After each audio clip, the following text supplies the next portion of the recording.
Hello, good afternoon. Welcome to Bravo Tango Trading. I'm Ryan, coming to you from Denver.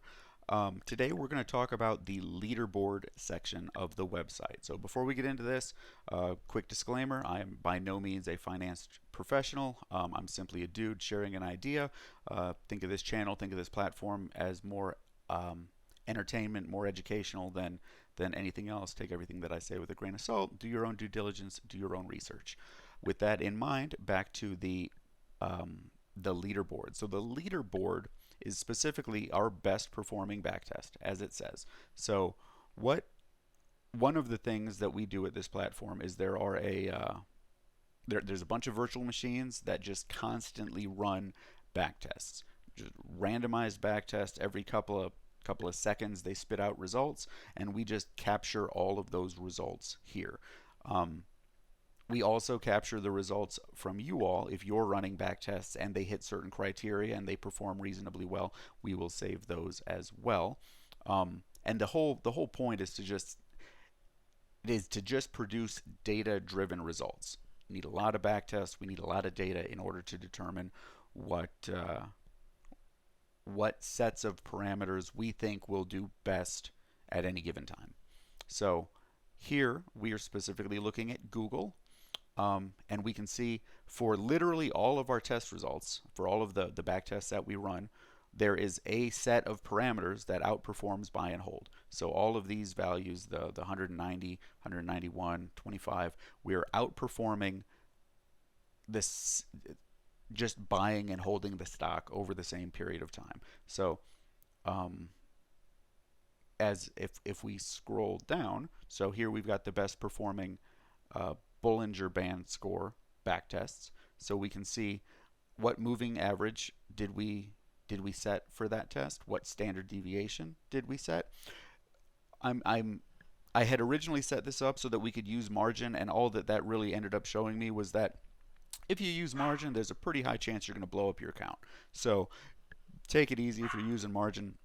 For the sake of this, I'm not even displaying the margin results. This is only using a cash account. Again, we're going back 30 years. We don't store results if it's a shorter term period. It's got to be the max duration.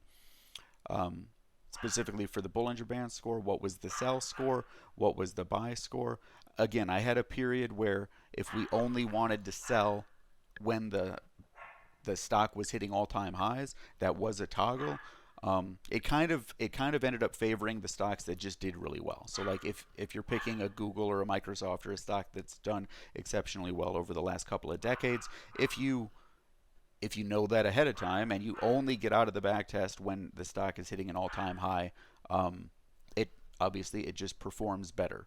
Um, Again, for the sake of that, I'm just turning that off here. Like that's that's not a setting that you can toggle in the backtest piece. It was something that I tracked, and it just sort of the results aligned with the thesis. And since we don't know who's going to do the best moving forward, who those winning stocks are going to be over the long run, it just didn't really make sense to keep that as a parameter that we could toggle. Um, you can then see what is the buy score, how many buy signals did we get, what is the annual return of the backtest, the max drawdown, and then you can see the backtest versus buy and hold. We also capture who actually ran the test, and in this case, these are all just virtual machine names, and then when was that winning test result captured. Um, so again, if you want, you can copy and paste all this into Excel. Just Control A, Command A to select all, Control C, Command C to copy and paste it over into Excel or whatever you like to use. And we've got the same thing for all of the others. So you've got the RSI, you've got the stochastics, you've got the moving average crossover, and as well as the MACD. So this is where, again, just it's the leaderboard. So it's all of the best performing results. So this by no means is to say that we use just the top results from these tables to derive the signals. There's a lot of back end stuff that happens where we filter out things, and we test them over different time periods. But as far as just being able to get as much data as possible, looking at no other parameters, only the results of the 130-year backtest. These are um, the best performing sets of parameters that we have.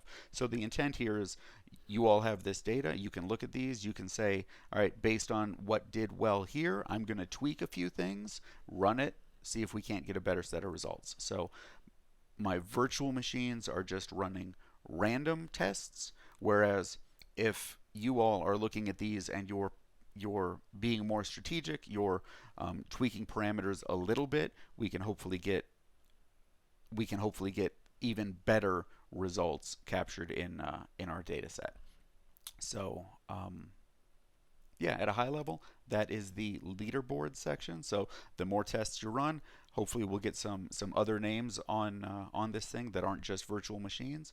But that's kind of the intent. So pick your favorite tickers, see what performs well, and then hop into the back test and start running your own parameters to see if you can't beat whatever we've got going on here as far as the what's currently captured as the best performing set of parameters.